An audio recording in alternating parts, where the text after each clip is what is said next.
The reason why narcissists never truly recover after betraying the wrong person is that they never imagined that betraying you would be the exact moment their life stopped growing. This does not happen because of karma or a desire for revenge, but because, as Carl Jung explained, the mind that refuses self-confrontation eventually collapses inward.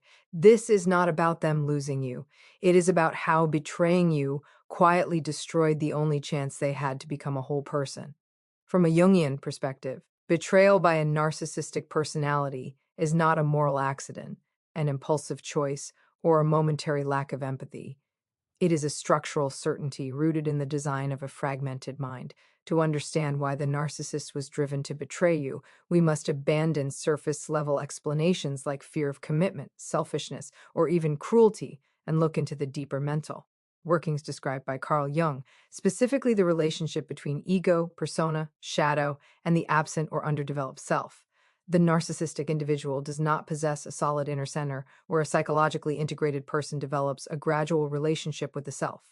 As the regulating core of the mind is missing, the narcissist constructs an external substitute. This substitute is the persona, a rigid, overvalued social mask designed not merely for fitting in, but for survival. Jung described the persona as a compromise between the individual and society. But in narcissism, this compromise becomes sickly. The mask does not connect the ego to the world, it replaces it. The individual no longer knows who they are outside of admiration, validation, power, or control. Their sense of existence is conditional, sourced from the outside, and constantly unstable. You entered their life not primarily as a partner, friend, or ally, but as a psychological tool. You served as a mirror that reflected clarity, meaning, or liveliness back into an empty structure. This is not because you were weak, but because you carried something the narcissist lacked: inner stability. Jung would describe this as an unconscious recognition of the self in the other. However, since the narcissist cannot consciously relate to the self within themselves, they experience it as something outside, something to be owned, absorbed, or used. In the early phase, this appears as idealization. You are elevated, admired, and even worshipped not because they see you, but because you steady their collapsing inner world. The problem begins the moment you stop functioning as a passive mirror and begin to grow into yourself.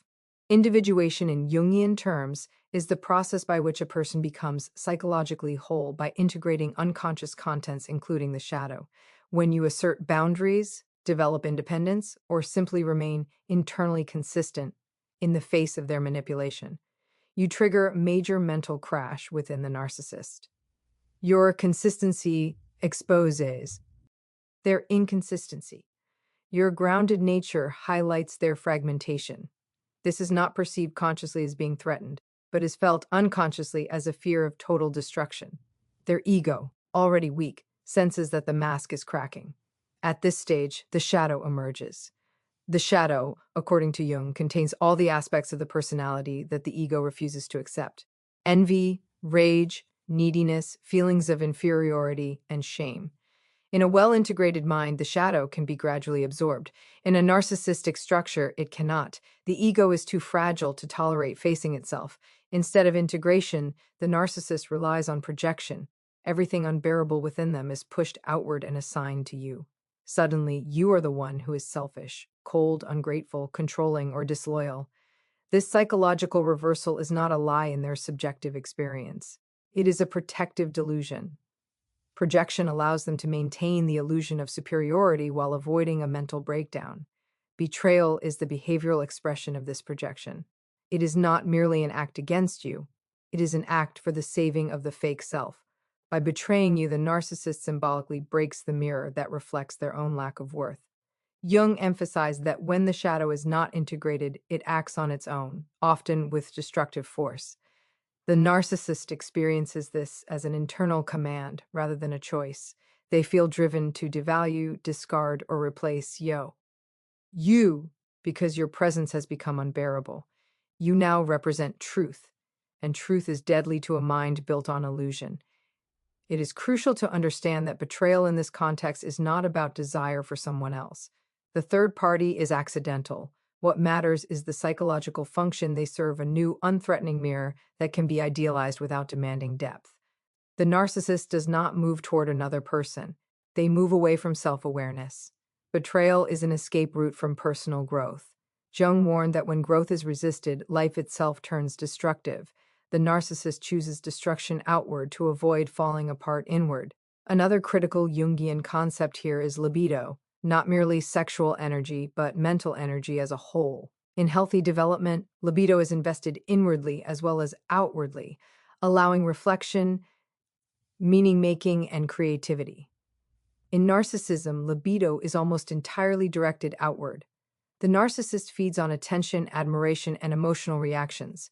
When you withdraw emotionally, stabilize internally, or refuse to participate in their dramas, you starve this system.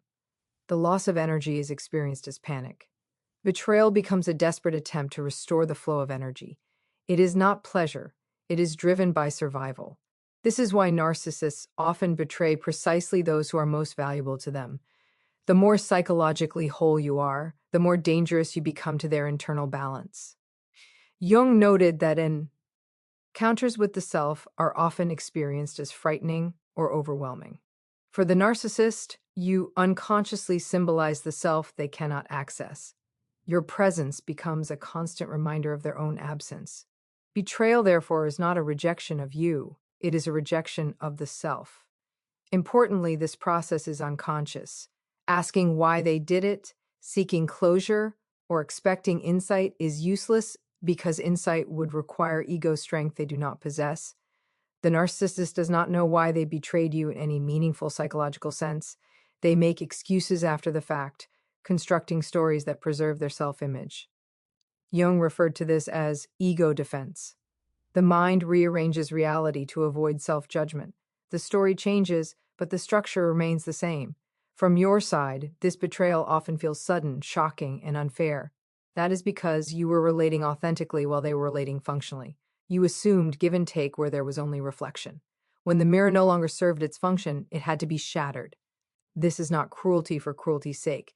It is the tragic logic of a mind that never developed an inner home.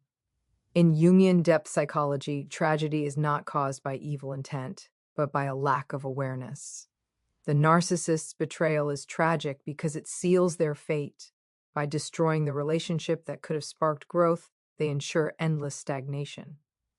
Jung wrote that what we do not make conscious appears in our lives as fate.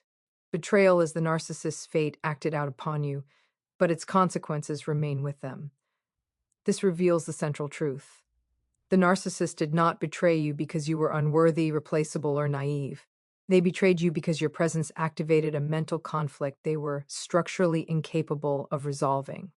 You represented the possibility of growth. Betrayal was the only defense left to a collapsing fake self. The narcissist's greatest psychological mistake was not betraying you. Their greatest mistake was believing they understood you. From a Jungian perspective, this bad judgment is not accidental. It is deeply embedded in how a narcissistic mind perceives reality. To see why they underestimated you so deeply, we must examine the mechanics of projection, the swelling of the ego, and the narcissist's fundamental inability to recognize inner depth in another human being. What follows is not an analysis of behavior, but a digging into perception itself, how the narcissist sees, distorts, and ultimately miscalculates the soul they betray. In Jungian psychology, perception is never neutral. We do not see others as they are. We see them as our mind allows us to see them.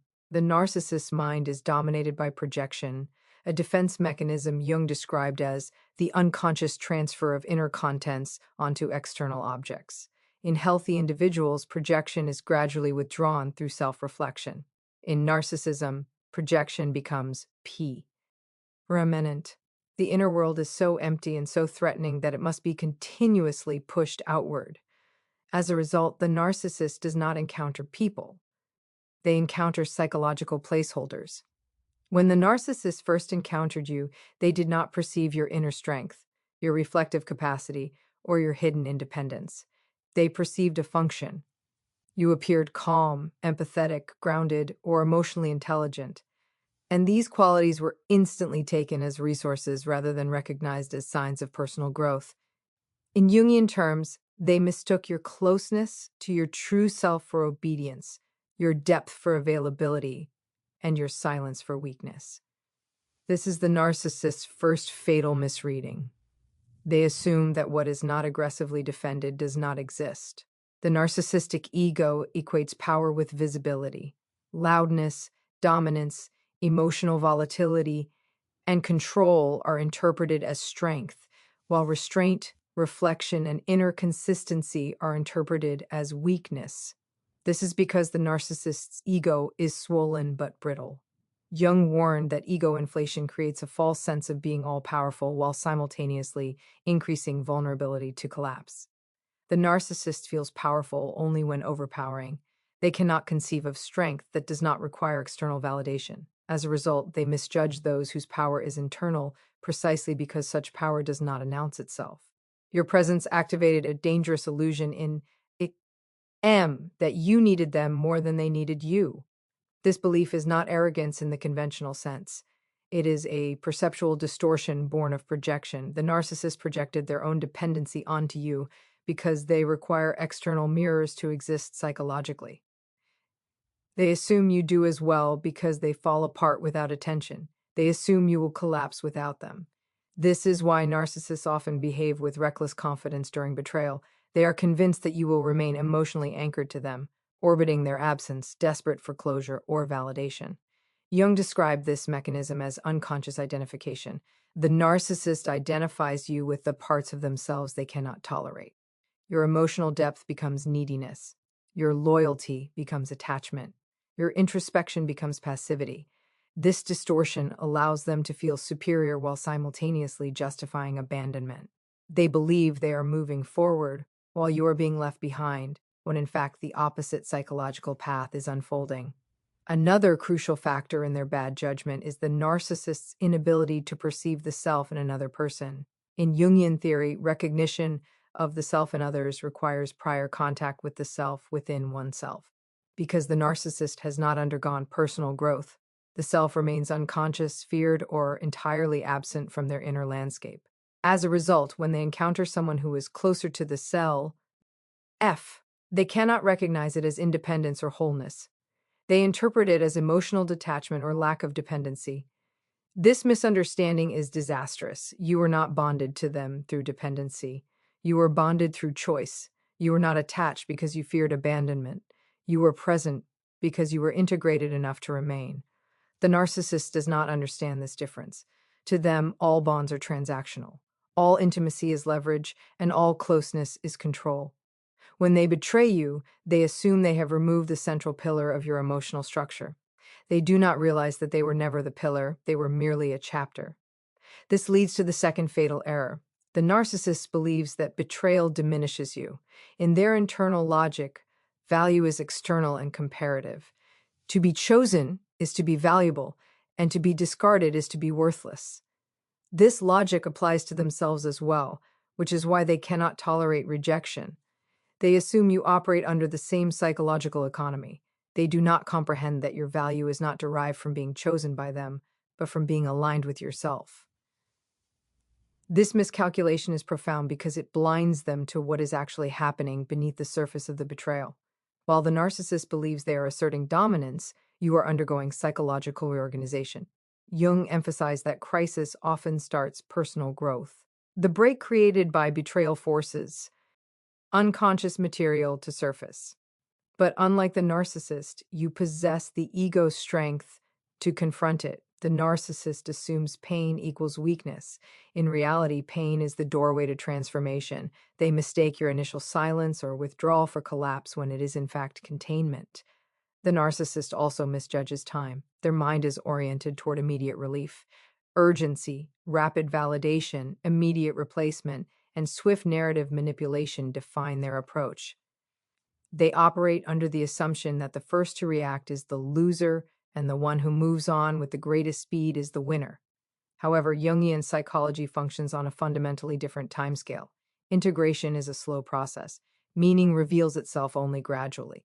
What the narcissist misinterprets as your stagnation is in reality a period of incubation. They depart expecting you to decay, yet they unknowingly establish the very conditions necessary for your growth. Projection serves another critical function in this dynamic. Following a betrayal, the narcissist frequently crafts a story where you are depicted as resentful, obsessed, or incapable of moving forward. This narrative speaks less to your reality than to their own need to push internal guilt outward. Jung observed that when guilt cannot be consciously endured, it is cast outward as blame. The narcissist must convince themselves that you are suffering intensely because recognizing your resilience would force them to confront their own internal emptiness. Your healing is offensive to their ego because it shatters the illusion that they were the sole provider of your vitality. This explains why narcissists often reappear, if not physically, then psychologically. They observe, question, triangulate, or incite reactions long after the initial betrayal. They are not looking for a reunion. They are searching for validation. They need to confirm that they still occupy a place within your mind. When they realize you have moved on, when your energy has been pulled back and your focus has turned inward, a fresh miscalculation occurs. They assume you are merely pretending.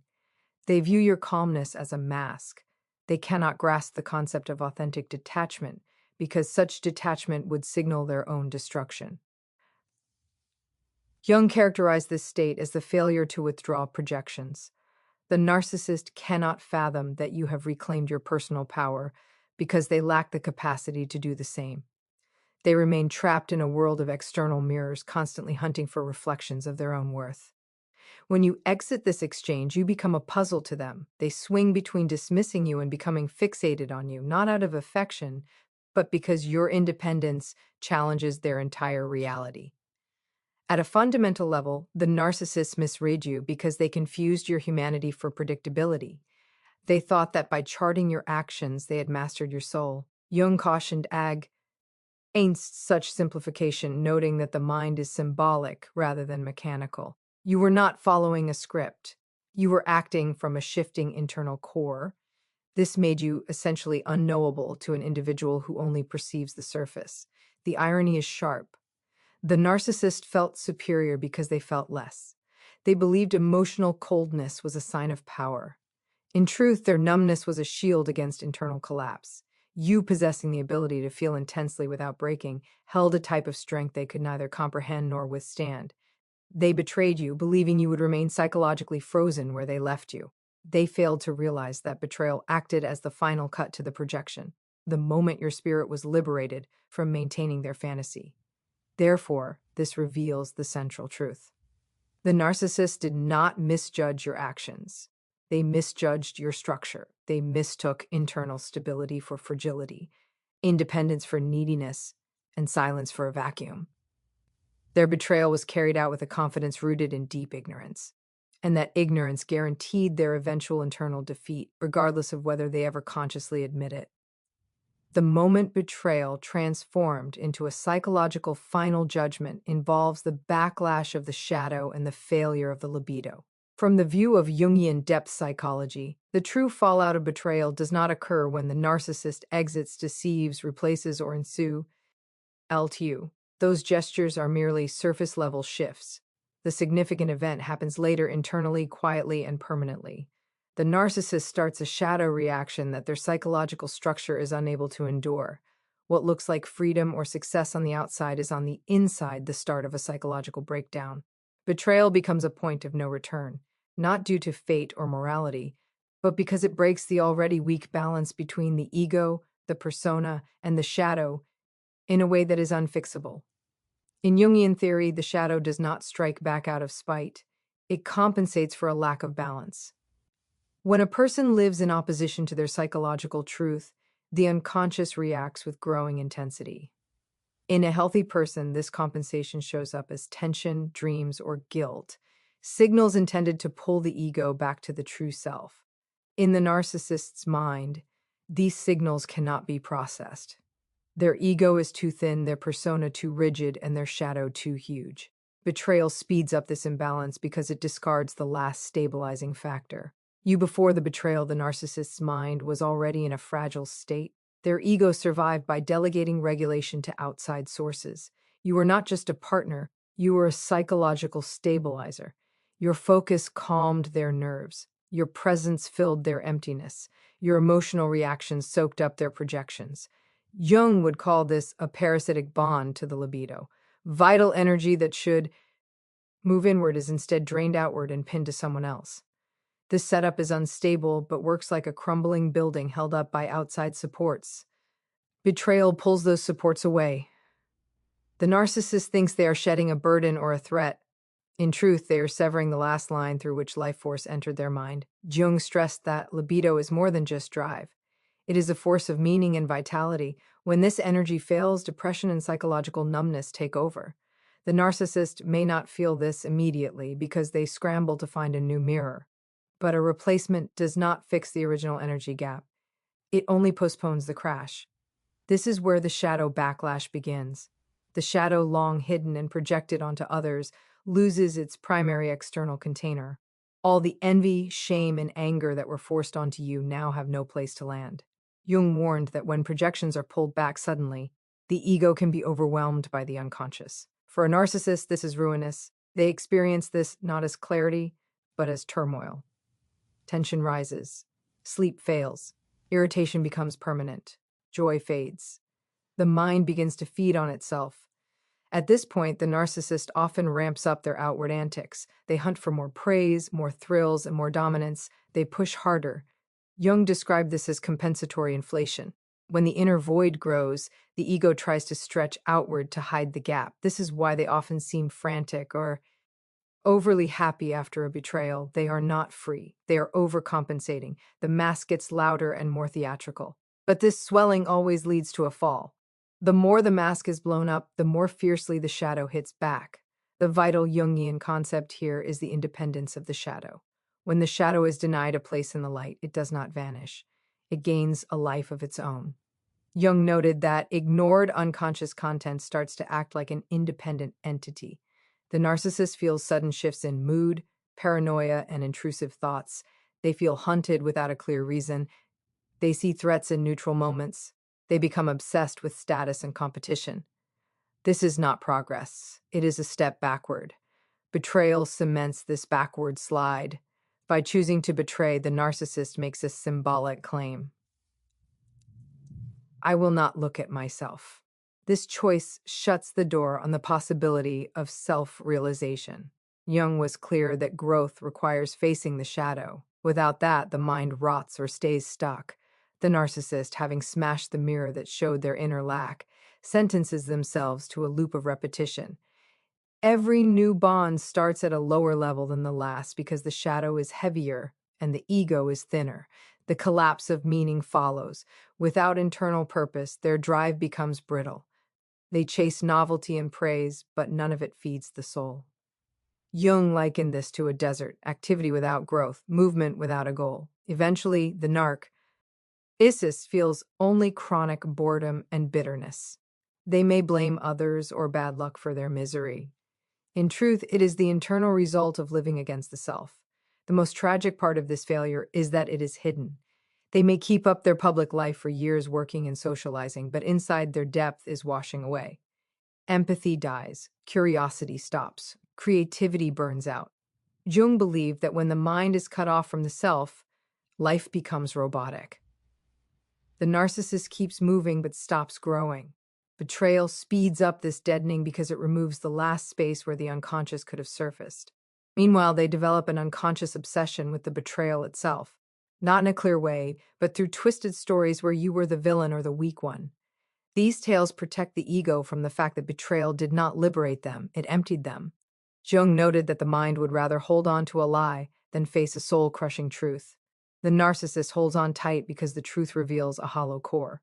Another insight is the link between guilt and repression. Guilt, if owned, leads to growth. If buried, it becomes poison.